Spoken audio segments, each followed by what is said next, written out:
আমার পিচ্চি দেবর মাত্র ক্লাস 5-এ পড়ে। বয়স অনেক কম, কিন্তু অবাক করা বিষয় হলো এই বয়সে সে 2টা মেয়ের সাথে প্রেম করে ঘুরে বেড়ায়।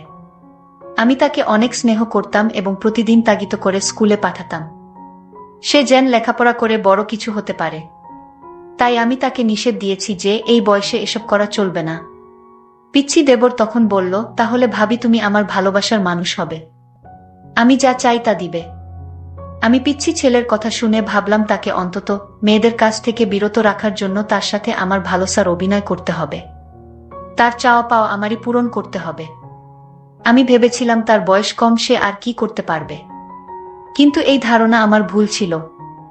একদিন রাতে সে আমার সাথে, ভাবতেই পারছি না এত বড় কি করে হয়।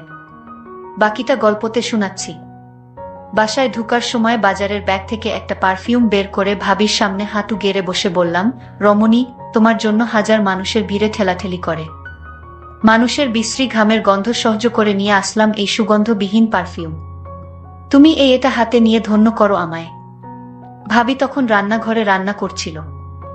গরম কুন্তিটা হাতে নিয়ে আমায় বলল, 9:30 বেজে গেছে, তাড়াতাড়ি ফ্রেশ হয়ে স্কুলে যা। বলছি আমি মুচকি হেসে ভাবিকে বললাম, আজ তো স্কুলে ক্লাস হবে না। শুধু শুধু গিয়ে লাভ কি? ভাবি রেগে গিয়ে বলল, ক্লাস না হলেও তুই স্কুলে যাবি। কয়েকদিন পর এসএসসি পরীক্ষা, সেই খেয়াল আছে? আর স্কুলে না গিয়ে তুই যদি অন্য কোথাও যাস তাহলে কিন্তু খবর আছে। আমি কিন্তু স্কুলে ফোন দিয়ে খবর নিব। স্কুলের পড়া শিখা হয়নি, তাই ভেবেছিলাম স্কুলে যাব না। কিন্তু ভাবি যেভাবে রেগে আছে, না গেলে আমার খবর আছে। তাই বাধ্য হয়ে স্কুলে গেলাম। স্কুল থেকে বাসায় আসতে আসতে বিকাল হয়ে গেল। ভাবি আমার কাছে এসে বলল, তুই টিফিনে খেতে এলি না কেন? স্কুলের পাশেই তো বাসা, খেয়ে গেলে কি সমস্যা হতো? আমি ভাবির থেকে একটু সরে গিয়ে মাথাটা নিচু করে বললাম, বন্ধুদের সাথে বাহিরে খেয়ে ফেলেছিলাম। ভাবি আমার দিকে রাগী চোখে তাকিয়ে বলল, তুই আমার কাছে আয় তো। আমি ভাবির থেকে আরো সরে গিয়ে বললাম, কেন? ভাবি আমার কাছে এসে আমার ডান গালে সজোরে থাপ্পড় মেরে বলল, তুই আবারও সিগারেট খেয়েছিস? সার শরীর থেকে সিগারেটের গন্ধ বের হচ্ছে। তুই না আমায় কথা দিয়েছিলি আর কখনো সিগারেট খাবি না? আমি কিছু না বলে মাথাটা নিচু করে দাঁড়িয়ে রইলাম। আর ভাবিকে বললাম, ভাবি আমি আর সিগারেট খাবো না, তুমি যদি আমার একটা গোপন কথা রাখো। তুই ক্লাস 5-এ পড়িস, তোর আবার কিসের গোপন কথা আমার সাথে? ভাবি, আমি ছোট হলে কি হবে? এখনো আমার পিছনে 2টা মাইয়া গুড়গুড় করে। আমি তার কথা শুনে আশ্চর্য হলাম। বলে কি, এই পিচ্চি ছেলে, তোর এসব করার বয়স হয়নি। তুই তোর এই কথা মুখে বলতে একটু আটকালো না। আমি বললাম, ভাবি তুমি যদি আমার গোপন কথা না রাখো তাহলে আমি কিন্তু মেয়েদের সাথে প্রেমে জড়িয়ে পড়ব। আমি তাকে আবার একটা থাপ্পড় দিয়ে বললাম, তোকে এত আদর করে আমি মানুষ করতে চেয়েছি আর তুই কিনা এসব বলছিস।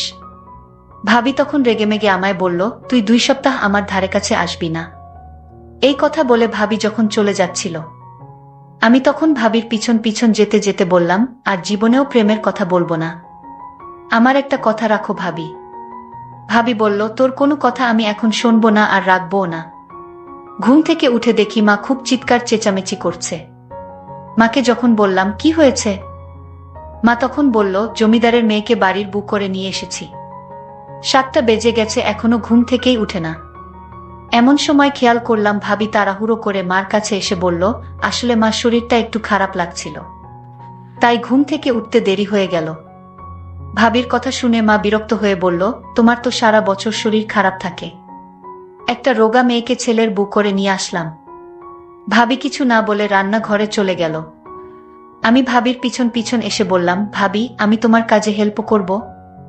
ভাবি রেগে আমার দিকে তাকিয়ে বলল, কয়েকদিন পর পরীক্ষা, সেটা মাথায় আছে? যা পড়তে বস গিয়ে। আমি ভাবির দিকে ভালো করে খেয়াল করে দেখলাম ভাবি তার ডান গালটা ওড়না দিয়ে ঢেকে রেখেছে। এত বছর ধরে দেখে আসছি, তাই আর বুঝতে বাকি রইল না। রাতে নিশ্চয়ই ভাইয়া ভাবির গায়ে হাত তুলেছে, ভাবিকে মেরেছে। আমি ভাবিকে কিছু না বলে নিজের রুমে চলে আসলাম। মাঝে মাঝে ইচ্ছে হয় ভাবির প্রতি এই অন্যায়ের প্রতিবাদ করি, কিন্তু ভাইয়ার চোখের দিকে তাকিয়ে কথা বলার সাহস কখনোই হয়নি। রাত 11টা বাজে।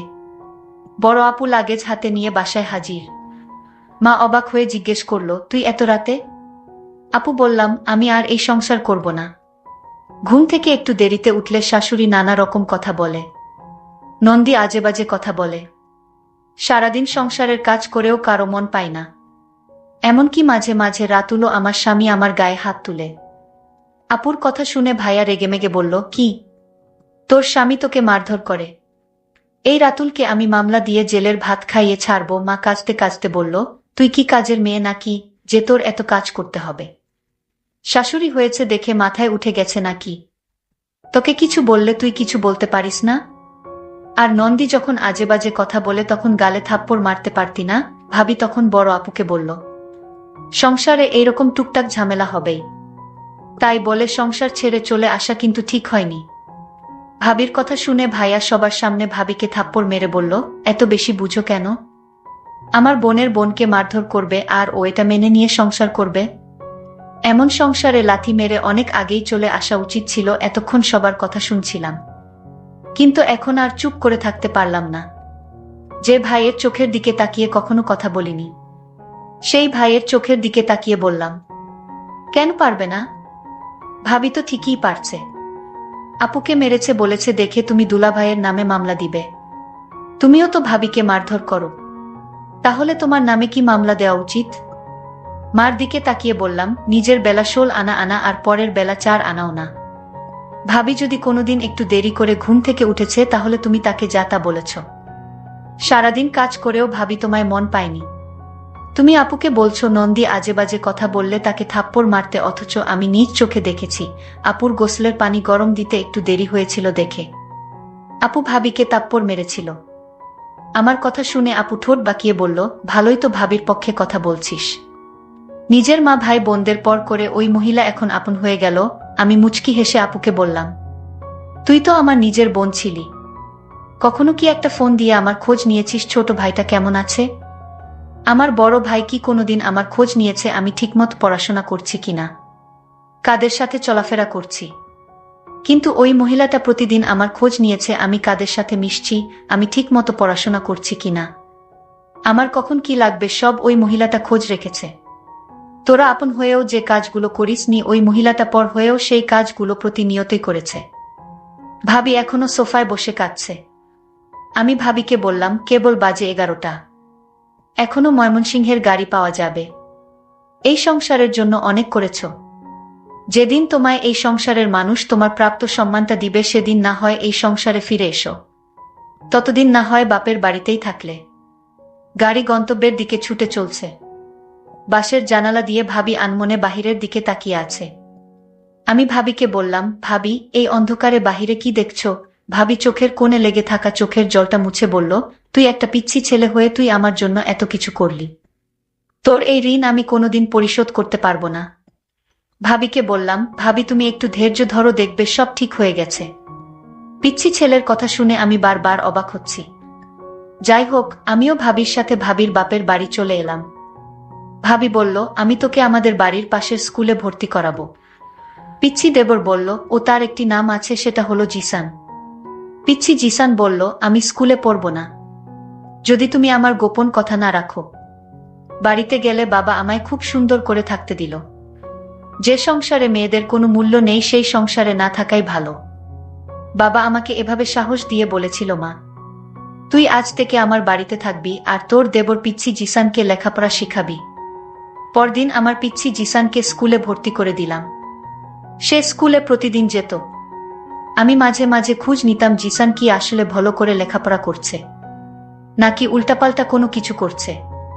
কিছুদিন স্কুলে ভালো করে লেখাপড়া করতে শুরু করলো। কিছুদিন পর দেখলাম আমার পিচ্ছি দেবর জিসানের পরিবর্তন।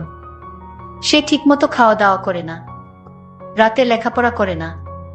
আমি তাকে কিছু না বলে আমি তার মনের ভিতর কি চলছে তা জানতে আমি তার স্কুলে লুকিয়ে যেতাম। কিন্তু স্কুলে একদিন লুকিয়ে গিয়ে যা দেখলাম তা দেখে আমার মাথায় মনে হয় আগুন ধরে গেল। এই পিচ্ছি ছেলে এই বয়সে দুইটা মেয়ের সাথে প্রেম করে ঘুরে বেড়াচ্ছে। আমি তা দেখে অবাক হয়েছিলাম। আমি আজ সিদ্ধান্ত নিলাম জিসান বাড়িতে আসলে আজ তাকে জবাবদিহি করতে হবে। এই বয়সে এইসব করা কি ঠিক? স্কুলে থেকে জিসান বাড়িতে ফিরল। আমি তাকে জিজ্ঞেস করলাম, জিসান তুই স্কুলে কি ঠিকমতো পড়ালেখা করছিস? জিসান বলল, ভাবি কি বলো, আমি আজ সাপ্তাহিক পরীক্ষায় ফার্স্ট হয়েছি। আমি মনে মনে বললাম, আহা বোকা ছেলে, তুই আমাকে বোকা বানিয়ে ফেলতে চাইছিস। এটা তো পিচ্ছি না। জিসান, তুই আমার কাছে থেকে কিছু লুকানোর চেষ্টা করবি না। আমি কিন্তু সব জানি। ভাবির কথা শুনে আমার গলাটা শুকিয়ে গেল। আমি বললাম, ভাবি, আমি কি তোমার সাথে মিথ্যা কথা বলতে পারি? আচ্ছা জিসান, তুই আজ আমার সাথে এত বড় মিথ্যা কথা বলতে পারলি? তুই, তোর বিষয়ে আমি জেনেছি তুই এই বয়সে প্রেম করে ঘুরে বেড়াস, তাও একজনের সাথে না, দুইজনের সাথে। আমি আজ নিজ চোখে দেখেছি তুই মেয়েদের সাথে বসে গল্প করছিস। আমার চোখে তুই ফাঁকি দিতে পারবি না জিসান। জিসান, আমি তোকে নিয়ে অনেক স্বপ্ন দেখি। তুই এখন এসব করলে তো তোর জীবনটা নষ্ট হয়ে যাবে। জিসান আমায় বলল, ভাবি, আমি জানি না আমার রাতের শরীর কেমন লাগে। আমি জিসানের কথা শুনে বুঝতে পারলাম ওকে এই প্রেম করা থেকে বাঁচাতে হলে আমার তার সাথে কিছু অভিনয় করতে হবে। তার ইচ্ছাটা আমার পূরণ করতে হবে। যাই হোক, আমি জিসানকে বললাম, এসব তোর বাদ দিতে হবে, নইলে আমার অবস্থা খুব খারাপ হবে। কিন্তু আমি জিসানকে বললাম, জিসান, তুই কি চাস বলতো? যদি আমার কাছে থাকে তাহলে আমি তোকে দিব। জিসানের মুখে হাসি ফুটে উঠল আমার এই কথা শুনে। ভাবি, তুমি যদি আমার মনের আশা পূরণ করো তাহলে আমি সব বাজে কাজ থেকে বের হয়ে আসব। আমি জিসানকে বলেছিলাম, জিসান, কি তোর ইচ্ছা আমার কাছে বলতে পারিস? জিসান তখন আমার কথা শুনে শরম পেল। ভাবি, তুমি সত্যি আমার ইচ্ছা পূরণ করবে? আমি জিসানকে বললাম, তাহলে কি তোর মনে হয় আমি মিথ্যা কথা বলছি? জিসান বলল, ঠিক আছে ভাবি, রাতে বলবো। রাতে জিসান খাওয়া দাওয়া শেষ করে আমার রুমে এসে বলল, ভাবি, আজ আমি তোমার রুমে ঘুমাবো। আমার একা একা ঘুমাতে ভয় লাগে। তোমাদের বাসাটা অনেক বড়। আমি জিসানকে বললাম, জিসান, তুই তো ছোট মানুষ, তুই কি আমার চাহিদাটা কি বুঝবে? জিসান বলল, ভাবি, আমি এতদিন যে একটা গোপন কথা বলবো সেটা আজ তোমায় বলবো। ভাবি বলল, তোর গোপন কথা কি? এটা আমি জানি। আমি ভাবিকে বললাম, ভাবি, তুমি জানবে কি করে আমার মনের কথা? ভাবি বলল, দেখ, আমি 2টা বছর তোকে লালন পালন করেছি, আর তোর মন কি চায় সেটা আমি বুঝবো না। তাহলে কে বুঝবে? আমি ভাবিকে বললাম, ভাবি, তাহলে বলো আমার মন কি চায়। ভাবি তখন বলল, তোর মন সবসময় আমাকে নিয়ে ভাবে। তুই রাতে আমাকে নিয়ে স্বপ্ন দেখিস। তুই আমাকে চাস, তাই না? জিসান তখন অবাক হয়ে গেল আর মনে মনে চিন্তা করতে লাগলো, ভাবি আমার মনের খবর কি করে জানে? যাই হোক, ভাবি তখন বলল, তুই তো পিচ্ছি একটা ছেলে, তুই কি আমার অভাব দূর করতে পারবে? আরে ভাবি, তুমি একটা সুযোগ দিয়ে দেখ না, আমি কি করতে পারি। জিসানের মুখে এই কথা শোনার পর মনে মনে চিন্তা করলাম, পিচ্ছি একটা পোলা, সে আমার ছেলের বয়সী, সে কি না বলে তাকে একটা সুযোগ দিব। কিন্তু আমি সিদ্ধান্ত নিলাম, জিসানকে খারাপ কাজ থেকে বাঁচাতে হলে তার সাথে আমার ভালোবাসার অভিনয় করতে হবে। আমি জিসানকে বললাম, আমি যদি তোর মনের সকল ইচ্ছা পূরণ করি তাহলে তুই কি ভালো করে লেখাপড়া করবি? জিসান বলল, ভাবি, তুমি একটা সুযোগ দাও, পরে দেখো। আমি পরীক্ষায় ভালো রেজাল্ট করব। তারপর আমার মনের ভিতর বিভিন্ন রকমের চিন্তা ঘুরপাক খাচ্ছিল। এটা কি ঠিক হবে? আমি তো খারাপ কিছু করছি না।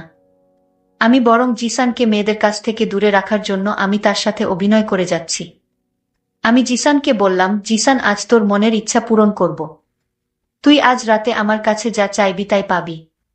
ঠিক তখনই জিসানের বাবা ফোন করে বলল, বৌমা, তোমার শাশুড়ি খুব অসুস্থ, তুমি তোমার শাশুড়ি মাকে ক্ষমা করে দাও, আর তুমি তাড়াতাড়ি বাড়িতে ফিরে এসো। আমার স্বামীও আমাকে নিতে আসলো। আমার স্বামী আমার কাছে ক্ষমা চাইল। আমি তাকে ক্ষমা করে দিলাম এবং আবার আমার স্বামীর বাড়িতে চলে আসলাম। এইদিকে জিসান বলল, ভাবি, আমার মা অসুস্থ ছিল তাই আর হলো না। আজ কিন্তু কোনো বাধা আমি মানব না। ভাবি বলল, তোর ভাই কাল শহরে চলে যাবে, তারপর দেখা যাবে। বন্ধুরা, নেটওয়ার্কের সমস্যার জন্য সম্পূর্ণ গল্পটি শেষ করতে পারলাম না। পরের পার্ট আগামীকাল দেওয়া হবে। সেই পর্যন্ত সবাই ভালো থাকবেন। ধন্যবাদ।